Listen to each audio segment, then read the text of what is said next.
শীতের দিনে আলুর চপ খেতে কার না ভালো লাগে, আর সাথে যদি থাকে ডিম এবং সাথে যদি থাকে 12 জাতের মশলার ঝোল, তাহলে তো আর কথাই নেই। তাহলে সাথেই থাকুন আর আমাদের আলুর চপ রেসিপিটা দেখতে থাকুন। আসসালামু আলাইকুম এভরিওয়ান, কেমন আছেন সবাই? আশা করি ভালো আছেন। আজকে যে আলুর চপ বানাবো তার জন্য স্পেশাল সালাদ বানাতে হবে, সেজন্য সালাদের দায়িত্বটা নাইমকে দিয়ে দিলাম। বেশ কিছু আলু সিদ্ধ করে আলু ছিলানোর দায়িত্বটা আমি নিজে নিয়ে নিলাম। নাইমের কাটা স্পেশাল সালাদগুলোর সাথে আমি যে আলুগুলা ছিলেছিলাম সেই আলুগুলা একসাথে মিক্স করলাম। এর সাথে কিছু সরিষার তেল দিয়ে দিলাম। বেলে ফুল তেল মনে করে ভুল করবেন না, এটার ভিতরে আসলে সরিষা তেল ছিল। শেষ পর্যন্ত তেল এবং সালাদ দিয়ে আলুগুলা মিশ্রিত করলাম। এখন আমি আর সজীব শুরু করলাম আলুর চপ বানানোর পদ্ধতি। দেখতে পাচ্ছেন হাতে একটু তেল নিতে হবে, না তো বা আলুর চপটা হাতে বেজে যাবে। সুন্দর করে এরকম করা যাবে না। সুন্দর করে আমরা আলুর চপগুলো বানিয়ে একটা পাত্রের মধ্যে সুন্দর করে সাজিয়ে রাখছি। এখন হলো আমাদের বেসন তৈরির কাজ। আমরা একটা পাত্রের মধ্যে বেসন ঢেলে দিলাম, তার সাথে কিছু পানি দিলাম, পরিমাণ মতন লবণ দিয়ে আমাদের কিন্তু সুন্দরভাবে বেসনটা তৈরি করতে হবে। কারণ আলুর চপটা তৈরি করতে গেলে বেসন সুন্দর হলে কিন্তু আলুর চপটা অনেক টেস্টিং হবে।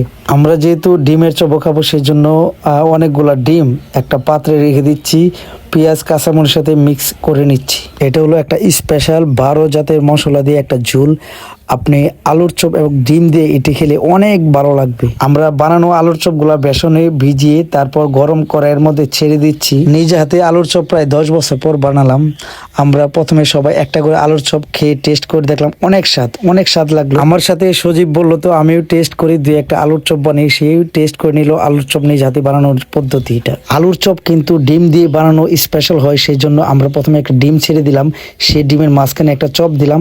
সুন্দরভাবে ডিম চপ হয়ে গেল। খুবই টেস্ট এবং মজা লেগেছিল ডিমের চপগুলা। অবশেষে আমাদের আলুর চপ, ডিম চপ এবং 12 জাতের মশলার ঝোল সালাদ কিন্তু বানিয়ে রেডি হয়ে গেল। শীতের রাতে এত সুন্দর একটা স্পেশাল খাবার বানিয়ে খেলে কিন্তু অনেক মজা হয়। অল্প কদিন আছে শীতের, সবাই একবার হলে টেস্ট করে নেবেন আলুর চপ। নাইম শুরু করে দিল খাবার আলুর চপ ডিম দিয়ে এবং স্পেশাল 12 জাতের মশলার ঝোল দিয়ে। সামনে এত খাবার রেখে সজীবেরও আর তোর সইছে না, সজীবও শুরু করে দিল ডিমের চপ এবং 12 জাতের মশলার ঝোল এবং স্পেশাল সালাদ দিয়ে খাওয়া দাওয়া। আসলে এক কথা অসাধারণ ছিল।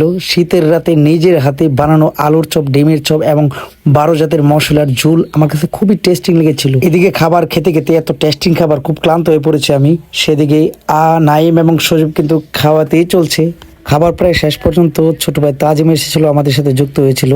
এই পর্যন্ত যারা আমাদের ভিডিওটির সাথে ছিলেন সকলকে অনেক অনেক ধন্যবাদ। যদি ভালো লাগে অবশ্যই ভিডিওটি শেয়ার করে দিবেন। ভালো থাকবেন সবাই। আসসালামু আলাইকুম।